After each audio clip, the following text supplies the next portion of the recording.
कैसी है, लेकिन जो बंदा मेरी गाड़ी में मेरे साथ बैठता है, जो भी बंदा इसका स्टेयरिंग भी पकड़ता है ना, पीछे धक जाता है।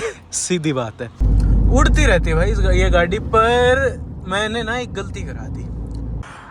नमस्कार जी, मैं शुभम सांगवान, स्वागत है सबका मेरे चैनल पर। तो भाई आप सारे देख चुके हो मेरे चैनल पे मेरी ये जो प्रोजेक्ट वाली XUV 500 है, इसकी आपने रेसेस देख लिए, ठीक है।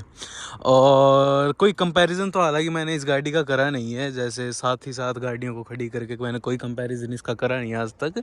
लेकिन इस गाड़ी का ना मैंने अभी तक रिव्यू भी नहीं करा है। तो भाई करीब करीब ना 2.5 महीने हो चुके मेरे को इस गाड़ी को लिए, और आज तक इसका मैं रिव्यू कर नहीं पाया हूँ। यानी कि ड्राइविंग एक्सपीरियंस ढंग से मैं लेके नहीं आया हूँ, ट्यूनिंग से पहले भी नहीं, ट्यूनिंग के बाद बस मैंने हल्का सा ड्राइविंग एक्सपीरियंस डाला था कि ट्यूनिंग के बाद मेरी गाड़ी में फ़र्क कितना है।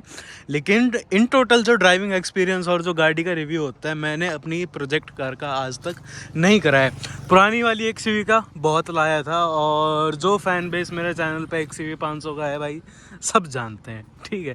तो आज ना भाई इन शॉर्ट आप लोगों के लिए अपनी प्रोजेक्ट XUV 500 का मैं रिव्यू लेके आया हूँ, और सड़क के बीचों बीच खड़ी करके कहीं भी लगा के मैं शुरू हो गया, ठीक है। तो पुरानी XUV के कंपैरिजन में इस वाली XUV में फ़र्क क्या था। देखो, पहले वाली जो XUV थी वो आई थी 2011 में, और 2015 तक 2015 में जो ये वाला फेस आ गया था, और इसके बाद 2018 में वो W11 वाली आ चुकी थी, जिसमें पावर भी 155 bhp कर दी गई थी। तो आप सारे जानते हो भाई मेरी इस गाड़ी में पावर स्पेक्स कितनी है, 170 bhp रफली और 400 Nm का टॉर्क रफली अब ये गाड़ी निकाल रही है। लेकिन ऑन ट्रैक कितना है वो रेसी से ही पता चलता है। लेकिन कैमरे के पीछे मैं जानता हूँ इतना फ़र्क तो आपको दिखेगा नहीं कि कैसी है, लेकिन जो बंदा मेरी गाड़ी में मेरे साथ बैठता है, जो भी बंदा इसका स्टेयरिंग भी पकड़ता है ना, पीछे धक जाता है। सीधी बात है। तो पहले भाई इसकी लुक्स के बारे में बात करूँ। जो पुरानी वाली XUV थी उसके यहाँ पर फॉग लैंप नहीं थी, यहाँ पर जो है अपनी विस्कर्स टाइप के ब्लैक कलर के आते थे, और ये वाली जो लाइट थी इसमें यहाँ सबसे नीचे LED लाइट आती थी, इसमें जो है S शेप की आ गई थी। ये आपको थोड़ी डार्क डार्क लग रही होंगी, इसका रीज़न ये है कि भाई मैंने हेडलाइट्स, टेल लाइट्स और ग्रिल जो है सारी स्मोक करा रखी है। ग्रिल पे तो पूरी टेपिंग है, मतलब जो गाड़ी है मेरी एक हिसाब से डीक्रोम भी हो रखी है। तो लुक्स के बारे में मेरे को ज़्यादा कुछ बताने की ज़रूरत है नहीं। इसके कंपैरिजन में, इसके कंपटीशन में टोयोटा की इनोवा क्रिस्टा आती थी, अभी तक आती थी क्रिस्टा। अब तो खैर वो भी बंद हो चुकी है, वो आ चुकी है हाई क्रॉस। पर इनोवा क्रिस्टा और इसकी जो दुश्मनी थी वो भाई नेक्स्ट लेवल की थी। तो रियर के लुक्स के बारे में बताऊँ भाई, देख लो, ठीक है। स्मोक मेरी टेल लाइट्स हो रखी है, और पुरानी और इसमें फ़र्क वापस बता देता हूँ। ये एक आपको टैटू टाइप सा दिख रहा होगा, उस वाली XUV, मेरी पुरानी वाली XUV में सारे लेंसेज के ऊपर था, अब जो है सिर्फ ऊपर वाली में रह गया था ये, ठीक है। बैजिंग XUV 500 W6 ऑटोमेटिक में ले आया हूँ, 6 स्पीड टॉर्क कन्वर्टर यूनिट के साथ। महिंद्रा की बैजिंग आ जाती है, मेरे नाम की बैजिंग आ जाती है। और पीछे मैं बात करूँ तो कंपनी से इसमें कैमरा वैसे नहीं आता था, एज एन एक्सेसरी फिट करवा सकते थे। डुअल टिप जो है इसके साइलेंसर आते थे स्टॉक कंपनी से, मैंने कोई साइलेंसर में मॉडिफिकेशन नहीं करा रखी। लेकिन हाँ, मेरी गाड़ी का हेडर चेंज हो रखा है, मेरी गाड़ी डी कैट हो रखी है, यानी कि मेरी गाड़ी इन शॉर्ट डाउन पाइप हो रखी है। अब जो है ना, इसके टायर की तरफ मैं अगर आऊँ तो फिर सबसे मेन बदलाव इनके टायरों में ही है। स्टॉक जो XUV 500 के टायर आते थे वो आते थे भाई करीब करीब 235-65 R17, ठीक है। इसकी बात करूँ तो ये 265-65-17 है। आपको मैं टायर साइज दिखा देता हूँ, ये देख लो, 265-65 R17 ऑल टेरेन ब्रिस्टल ड्यूलर, यानी कि जो टोयोटा फॉर्च्यूनर में फैक्ट्री फिटेड 17 इंची अलॉय आते हैं, वो वाला जो टायर है वो मैंने इसमें लगवा रखा है। तो स्टॉक से हट के मैं इतने चौड़े टायरों पे क्यों गया भाई, मेन रीज़न है मेरी गाड़ी थोड़ी परफॉर्मेंस ओरिएंटेड हो रखी है, तो मेरे को बैलेंस गाड़ी में, स्टेबिलिटी गाड़ी में और ज़्यादा चाहिए थी। और चीज़ बताओ भाई, ये होल्डर सा लगवा रखा है, कुछ ज़्यादा इसका काम नहीं है, फ्लैग है नहीं, बस होल्डर है, और उस होल्डर का जो है कवर है। इसके भाई डिग्गी में आ जाऊँ तो पुरानी वाली की तरह ये भी अब 7 सीटर थी, सीट इसकी लेटा रखी है। ये एक पेटी मैंने टेक रखी है, दोस्त की जो है चुरा ली थी मैंने। और भाई XUV 500 की सबसे बेस्ट बात, 6 फुट हाइट है मेरी, आप सारे जानते हो, और सीट जो है हम अच्छे तरीके से लेटा के रखते हैं। लेकिन फिर भी ज़रा पेपर साइड हो जाओ भाई, फिर भी जो है जगह इतनी एम्पल है भाई, मैं क्या ही तारीफ़ करूँ। पीछे जो है सीट्स रिक्लाइन हो सकती थी और भी पीछे हो जाती हैं, देख लो। और हैंड रेस्ट यहाँ आ जाता था। W6 और W8 में ना उस टाइम फैब्रिक अपहोल्स्ट्री आती थी। W10 जो थी उसमें लेदर वाली सीट आ जाती थी मेरे ख्याल में। और डुअल जो अपना डुअल टोन वाला इसमें इंटीरियर था, ब्लैक और बेज। 2018 में जो आई थी वो प्रॉपर ब्लैक थी, और जो उससे पहले आती थी उसमें कलर वाइज जो है इंटीरियर का डिफरेंस आ जाता था। जो वाइट कलर और ब्लैक कलर थी उसका इंटीरियर थोड़ा बेज सा आ जाता था, और मेरा कलर और जो 2-4 कलर और थे उसमें ब्लैक और ब्राउन टाइप का इंटीरियर आ जाता था। अब भाई इसके फीचर्स के बारे में तो मैं क्या ही बताऊँ। अंदर बैठता हूँ फिर दिखाता हूँ आपको कि क्या कुछ 2011 के बाद इस गाड़ी में फ़र्क आया था। तो चलो, तो भाई मेन फ़र्क जो पुरानी वाली गाड़ी के मुकाबले में था वो रहा ये। वो 6 स्पीड मैनुअल थी, ये 6 स्पीड टॉर्क कन्वर्टर यूनिट में ऑटोमेटिक आ गया था भाई। अब कैमरे के पीछे तो फ़र्क ज़्यादा आपको दिखेगा नहीं और फील भी नहीं हो पाएगा, लेकिन इसकी जो सिटिंग है ना वो पुरानी वाली XUV से ऊंची है। यानी कि जो सीट्स है वो थोड़ी प्लेसमेंट उनकी पहले से ऊपर है। बोनट जो है इसकी आपको किनारे दिख रही होगी, थोड़ी कर्व्ड है। पुरानी वाली की प्लेन आती थी, बीच में 2 लाइन आ जाती थी।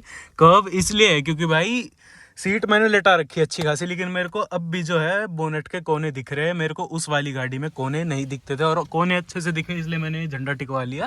और इंटीरियर की मैं पहले फिट एंड फिनिश का फ़र्क बताऊँ मैं आप लोगों को। ये आपको याद होगा भाई कितना बचता था पुरानी XUV में, और जितने भी XUV के ओनर्स थे उनको हमेशा प्रॉब्लम रही थी कि ये वाला जो यूनिट है बचता है। महिंद्रा ने आपकी प्रॉब्लम सुधार दी। प्लस ही प्लस में भाई ये भी बहुत आवाज़ करता था। कोई आवाज़ नहीं, देख लो, मार लो पीट लो हिला लो, कोई आवाज़ नहीं। इसको मार लो पीट लो, कोई आवाज़ नहीं।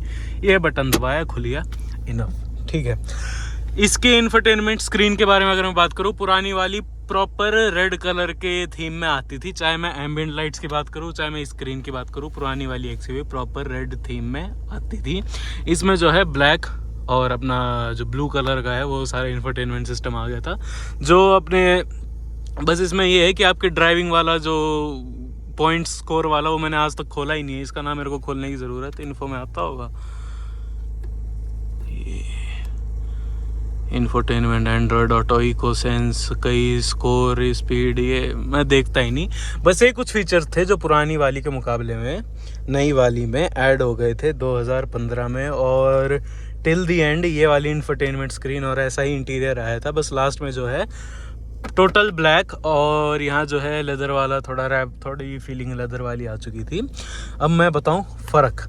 पुरानी वाली XUV में जो है ये प्रॉपर सिल्वर कलर में था और यहाँ तक था, तो वो शीशे पे हमेशा चमकता था, चाहे दिन हो चाहे रात हो, और बड़ा तंग करता था। महिंद्रा ने उसका भी जुगाड़ कर दिया था, यहाँ से वो चीज़ ही हटा दी और ये जो है डार्क कलर में ले आए थे। ऐसा नहीं है कि बेस मॉडल है, W10 में भी ये सेम चीज़ आती है। ये अपना हैंड ब्रेक ऐसा आ जाता था, और 6 स्पीड टॉर्क कन्वर्टर यूनिट ये रहा, ठीक है।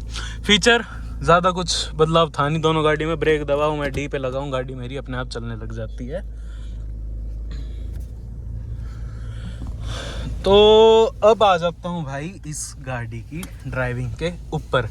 265 वाला जो है इसमें टायर है, तो ग्रिप इन टायरों की ऐसी बन रखी है। मैं अगर मेरा स्टेयरिंग ऐसा है, सीधा नहीं होएगा बहुत आसान तरीके से। नॉर्मल टायर जो है उनमें सीधा हो जाएगा धीरे धीरे धीरे। और अगर मेरा स्टेयरिंग ऐसा है, इसमें अगर मैं फुल एक्सेलरेशन दे दूंगा तो देखना अपने आप उसी डायरेक्शन में, यूँ नहीं स्टेयरिंग सीधा हो जाए। अब स्पीड पकड़ ली ना, ये देखो ग्रिप, ये देखो ग्रिप, ट्रैक नहीं छोड़ रही गाड़ी।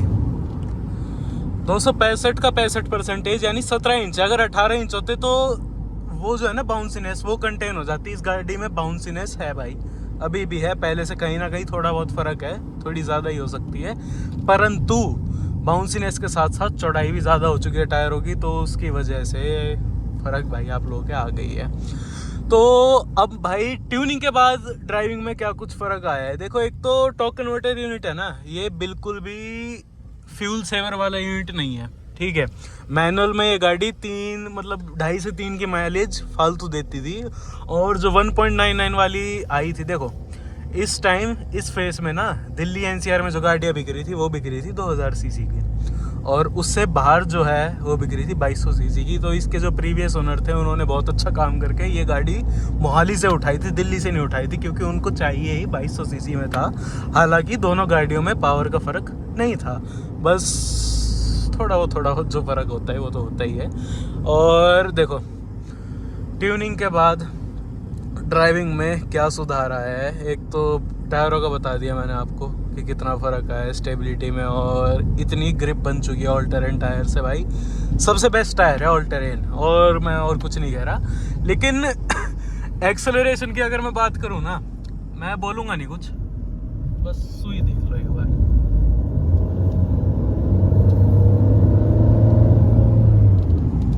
आया कुछ समझ? अभी भी नहीं आया है। एक बार मेरे को ब्रेकर जो है पार करने दो। अब देखना भाई, 3 2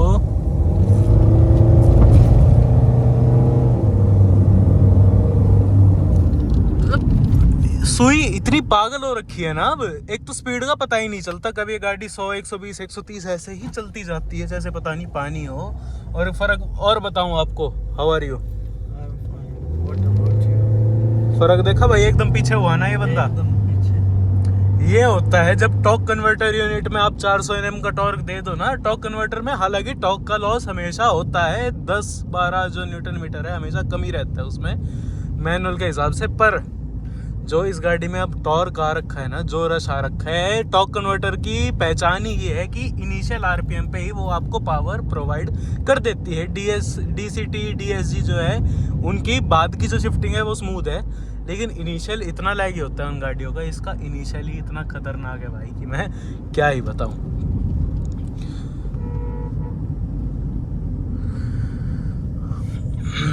मोड़ लेते हैं।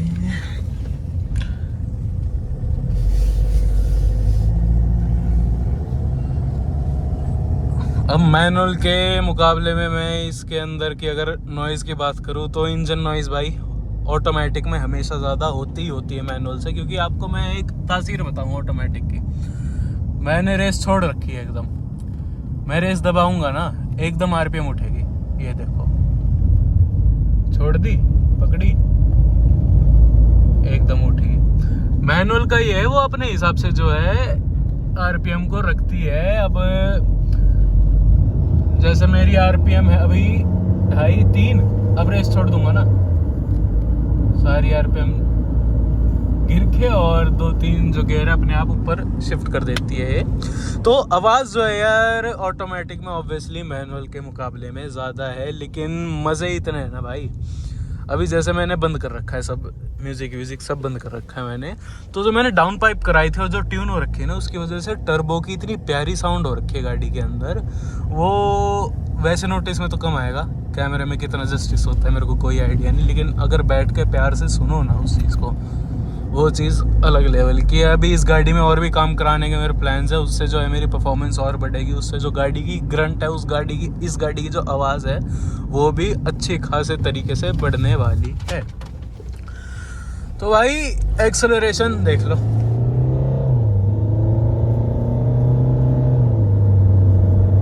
तीसरा गियर, चौथा,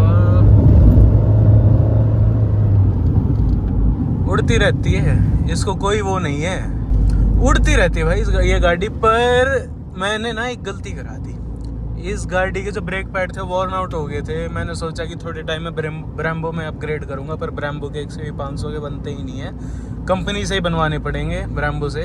तो मैंने ना इसमें गलती से डलवा लिए भाई बॉश के ब्रेक पैड। मेरी सबसे बड़ी गलती रही है वो, इतने कमज़ोर ब्रेक पैड है, मैं भाई क्या ही बोलूँ उन ब्रेक पैड्स के बारे में। महिंद्रा के जो ओरिजिनल XUV500 के आते हैं ना वो भी बॉश से बहुत बेटर है, क्योंकि क्वालिटी में फ़र्क है, क्योंकि दाम में ही फ़र्क है यार। मैंने 4,500-5 हज़ार रुपये में आगे पीछे का लगा लिया था, और जबकि महिंद्रा से XUV के ब्रेक पैड लो ना तो 4,000-4,400 के आगे के आते हैं। तो दाम से ही आप पता लगा सकते हो कि भाई कितना फ़र्क हो सकता है क्वालिटी में। हालांकि अब जो डिस्क है उनमें भी थोड़ी लाइनिंग है, तो उसकी वजह से ब्रेक की जो है ना मेरी इतनी ग्रिप बन नहीं रही। तो अगर इस गाड़ी को भगाता हूँ ना मेरे को डर बहुत लगता है कि रुकेगी या नहीं रुकेगी। अब एक बार साइड में लगा के और वापस जो आपको ये गाड़ी उठा के दिखाऊंगा मैं। लॉन्च नहीं लूँगा, ठीक है, ब्रेक पे पैर नहीं दूंगा, लेकिन जो है व्हील स्पिन आप ज़रूर देखना। तो लॉन्चिंग इन 3, 2, 1। ESP ऑन था, लॉन्च नहीं लिया, ESP ऑन था, फिर भी व्हील स्पिन है।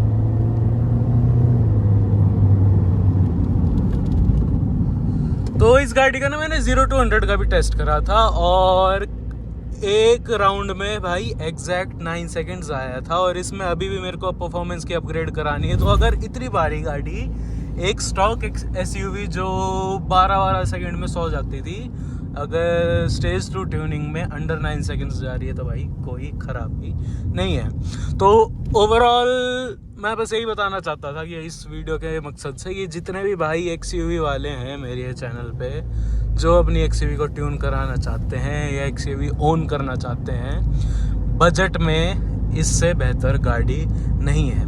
2016 मॉडल आपको स्कॉर्पियो भी भाई इतना ही दाम की मिलेगी, इससे महंगी ज़रूर मिलेगी क्योंकि स्कॉर्पियो की रीसेल ज़्यादा है। लेकिन स्कॉर्पियो में खराबी अगर एक बार आ जाए ना, गलने की, रस्टिंग की, वो वाली जो खराबी है वो XUV 500 में भाई आज तक नहीं आई है। मेरे 10 साल होने वाले हैं मेरी XUV को, 2.5 लाख चलने वाली पुरानी वाली, आज तक जो है उसमें रस्टिंग की कोई प्रॉब्लम नहीं आई है, ना ही कोई क्वालिटी का कॉम्प्रोमाइज़ करा है महिंद्रा ने। हर बारी हर फेसलिफ्ट में गाड़ी को जो है बढ़ाते रहे। अब देखो 2015 में पुराना वाला फेस भी था, 2015 में नया वाला फेस भी आ गया था। सिर्फ 1 महीने के अंतर में आपको कुछ पैसों का भी अंतर मिलेगा अगर आप यूज़ मार्केट में जाओ। तो बस इतना बोलूँगा, पुराने वाले फेस की जगह ये वाला फेस अगर लोगे ना तो बहुत खुशी से ज़िंदगी निकालोगे। हालांकि उस गाड़ी ने परेशान नहीं करा, लेकिन ओवरऑल इंटीरियर की क्वालिटी और नॉइज़ की अगर मैं बात करूँ, वो गाड़ी भाई बहुत बजती थी। इस गाड़ी में 0 नॉइज़ है। अगर मैं ऐसे ऑफ रोड भी करूँ, कुछ भी करूँ, कोई अंदर बजने बजाने की आवाज़ नहीं है। पुरानी वाली में बहुत थी। और हो सकता है इसके बाद जो XUV आई थी वो मैंने ढंग से तो नहीं चलाई है, पर उसमें भी जो है नॉइज़, अंदर वाली कैबिन वाली नॉइज़ कंटेन हुई होगी। प्लस मेरी गाड़ी में ना भाई सारे दरवाज़ों पे डैम्पिंग हो रखी है, तो उससे भी रोड नॉइज़ का बहुत फ़र्क पड़ता है। तो इन शॉर्ट 265 के टायर डले हुए हैं। स्टेज 2 मेरी गाड़ी ट्यून हो रखी है। एग्जॉस्ट का काम मैंने ज़्यादा कुछ अभी करवाया नहीं है। परफॉर्मेंस फ़िल्टर मैंने अपग्रेड नहीं कराया अभी तक, वो कर रहा है मेरे को और भी कुछ काम कराने, जिससे मेरे करीब 5 से 6 bhp का गेन होने वाला है। मैं जानता हूँ वो चीज़। खैर यही था मेरी प्रोजेक्ट XUV का एक छोटा सा रिव्यू। मैंने आप लोगों के लिए आज तक ये रिव्यू मैं लाया ही नहीं था, मैं जानता हूँ। और कई भाइयों को वेट था इस चीज़ का कि मेरे मतलब एक सवाल का सबको इंतज़ार था कि पुरानी वाली XUV ली जाए या ये वाली XUV ली जाए। तो देखो, अगर आपका बजट ऐसा है कि आप 2011-12 के मॉडल की ले रहे हो, अगर आप दिल्ली NCR से बाहर हो, सिंपल वर्डिंग में ये कह रहा हूँ मैं, अगर दिल्ली NCR से बाहर आप XUV 500 ले रहे हो, आपका बजट इतना है कि आप 2011, 12, 13 तक की गाड़ी ले रहे हो, तो वो चीज़ अलग है। लेकिन आपको अगर 15 मॉडल पुरानी भी मिल रही है और 15 मॉडल नई वाली फेस भी मिल रही है, या 14 मॉडल भी अगर आपको पुराने वाली मिल रही है, तो थोड़ा बजट को इंक्रीज़ करके ये वाली अगर लोगे तो भाई बहुत फ़ायदों में रहोगे।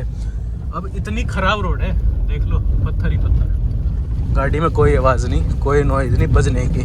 सस्पेंशन से मेरे को XUV 500 के हमेशा वो है जो बोलते हैं ना नाराज़गी, कि देखो स्टेबिलिटी जो ये गाड़ी देती है वो तो नहीं देती कोई, जानता हूँ मैं, इस सेगमेंट के अंदर, SUV वाले MUV वाले सेगमेंट के अंदर इसके अलावा इतनी स्टेबिलिटी कोई नहीं देती। लेकिन बड़े ना वैसे से टाइट से जो बोलते हैं ना सस्पेंशन, वैसे है। खैर वापस कह रहा हूँ यही थी एक छोटी सी मेरी रिव्यू। और XUV 500 वो भाई प्यार देने के लिए धन्यवाद।